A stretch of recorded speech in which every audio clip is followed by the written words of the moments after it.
Assuming that Osh ends up being the boss for at least a little while longer, we're talking another 6 months to a year. If Osh continues to be the boss, then by far the heroes that you need to ascend first are the... It's only a game. Why you have to be mad?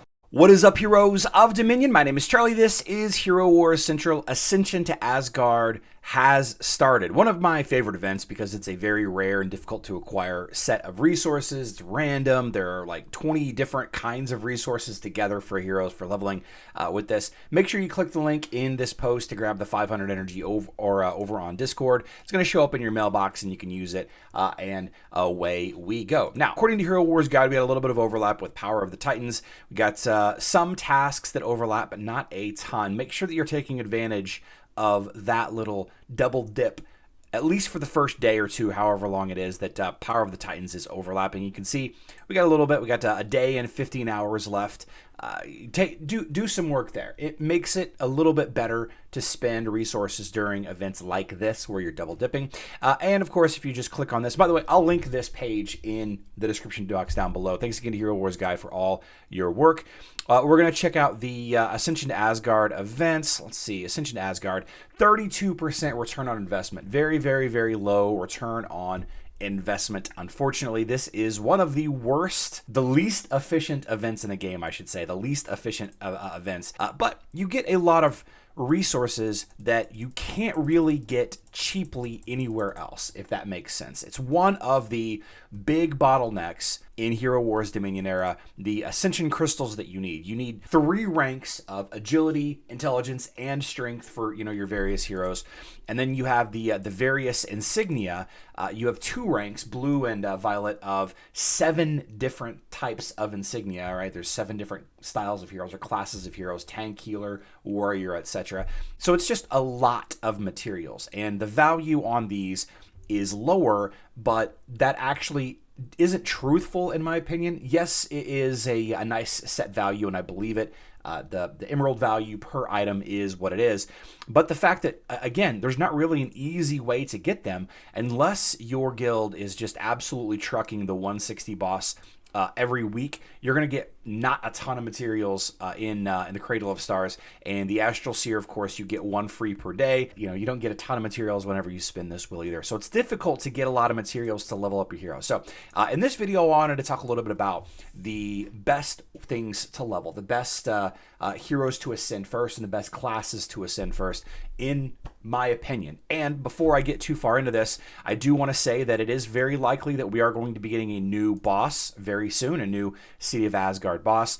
Now, I thought that it was very likely, given this screenshot from a couple of days ago. This individual has some kind of music notes surrounding him. There's some white conductor gloves. He's got a conductor's baton here, whatever it is. It feels like this is some kind of new boss coming to Hero Wars Dominion era in the City of Asgard to replace, or maybe to go along with, Osh that we fight. We fight Osh every week, every weekend, as it were, and that would require new heroes to level up and a new team strategy and 5 new teams to think about instead of the 5 teams that we're using now. By the way, I've got team building guides for City of Asgard in the description box down below. I'll link them at the end of this video as well.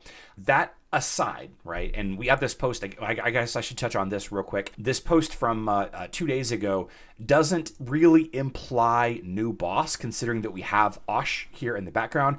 We have some kind of new pay-to-win aspect, probably guild bundles that'll be rotating through on a more consistent basis so people can buy them. It says, if you are in constant need of more Ascension resources, you will be able to boost your rewards as well as help your guildmates in Raid Guild with a little purchase. So boosted rewards, meaning more reward output when you get kills and defeat your minions, and also helping your guildmates. That's like the guild gifts. I'm assuming this is just like guild gift bundles, kind of like this a little bit for the Power of the Titans. I spend $19, I get this. Everyone in my guild gets this. That's what I'm expecting, but the way that this is worded, boost your Asgard rewards, it could be something that you buy that makes your reward output better. And pay to win, this game is definitely pay to win.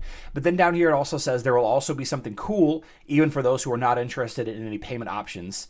Are you ready to tackle the Asgard challenges sooner than later? So Asgard challenges, some kind of new activity to get people involved, maybe throughout the week, maybe defeating more bosses. We already have the weekly quests that we have to do, and occasionally we have events like Ascension to Asgard. So who knows exactly what this is going to be. I was assuming that this image would have been a new boss, or maybe a likening to a new boss, or maybe another teaser image like the other. If it were a new boss, maybe there is a new boss still coming. There are new bosses coming. It's just we don't know really when they're coming.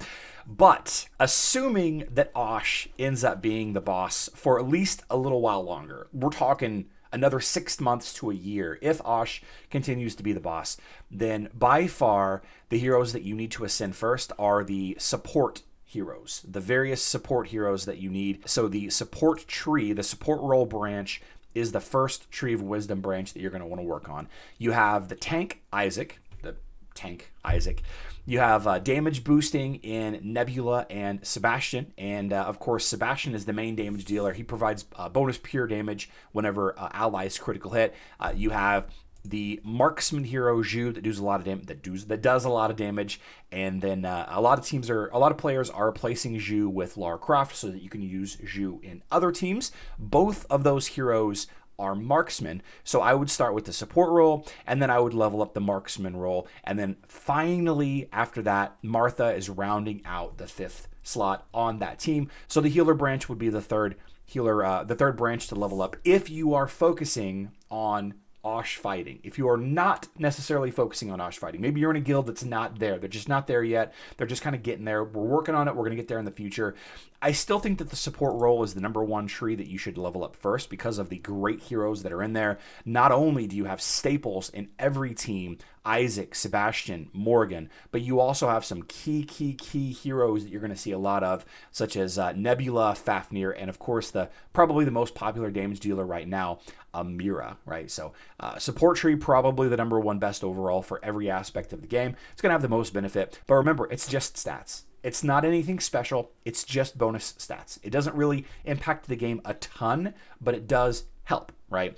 And then if you're not too focused on the City of Asgard aspect of leveling, then I would say either your tank tree, right? Your tank tree, because tanks really do matter. Aurora and Corvus do a ton of damage. Protective tanks like Astaroth and Rufus, if they can stay alive longer, that's going to benefit your team a lot too. That's just a great baseline because everybody's going to have to level up 2 to 5 tanks when it's all said and done. But if not your tanks, if that's a little boring for you, just pick your damage dealer. A lot of people like Dante, a lot of people like Zhu, a lot of people like Kira, then level up the marksman tree. A lot of people like Kark, like myself, a lot of people like Ishmael or Kayla, level up the warrior tree. The mage tree has the most heroes of any branch. A lot of people like mages, right? A lot of people love Iris and Heidi and Celeste, Helios, Orion. The twins are in here. Level up the mage tree, right? You can't go wrong with any of those, but just be mindful that it's going to be a while. It's going to take a little while to level it up. And, I've been playing for a long time, and that's why I'm so far along. Now, as far as which individual hero to ascend first, there really is no easy answer for this because I don't know what team you have. Let me know in the description or in the comment section down below what team you have. Be happy to suggest to you which hero that I would recommend you ascend first. But I'm always going to defer back to those first handful of heroes that everybody should level up. That is the basic Osh team, Isaac, Sebastian, Nebula, Martha, and the damage dealer, right? So Isaac, I would work on Isaac's tree first. Wherever you are, Isaac, Sebastian, get his tree up there. Work on Sebastian. Those support heroes. I know that you're sharing agility crystals. I know you're sharing the support insignia, but that's kind of where I would go. Martha, you don't need to invest a ton into Martha to get her going for the team. Leveling up the marksman hero that you're using in the Osh fight, either Zhu or Lara Croft. You can see I've got Lara completely ascended, but Zhu I didn't grab his last health node because I don't think he needs that extra health, but it doesn't really matter too much. And then the rounding out with another support hero, Nebula. So those are kind of my recommendations. Of course, if you have a favorite hero, dump him into that hero. The first hero that I got to 5-star Ascension was Kark. Right? Not because Kark is the best hero in the game, just happens to be like my favorite. I like to use Kark more than like anybody else. You know what I mean? I just really enjoy it. Another great opportunity would be your favorite tank. Getting your Aurora is incredibly bonkers. Her Ascension abilities that she's got, the Resonant Crystal of Silius and the Perfect Rainbow Halo, absolutely ridiculous strong abilities. I got a cool 3 versus 5 video coming out. Aurora just outputs some insane damage, and whether you choose to be an Aurora style offensive tank player or more a defensive tank with Astaroth, or I gotta dump this. I'll just boop. There we go. Just grab that while I'm here. A more defensive tank style with Astaroth or maybe Rufus, then putting it into your tank instead of your damage dealer or your healer could be a great opportunity as well. So again, like I said, let me know in the comment section down below if you have any questions about which heroes to ascend first. Your team might be a little different than mine. Maybe you're building like a Kayla, an Aiden team. Maybe you're building like an Elmir, Ching Mao team. Who knows? There's a lot of teams. There's a lot of opportunities for different play styles in Hero Wars Dominion Era, and I'd be happy to chat with each and every one of you about the best way to go. If there's a team that's bothering you and you're trying to figure out which teams to build, or anything like that, don't hesitate to reach out. I love you all. Good luck in Dominion.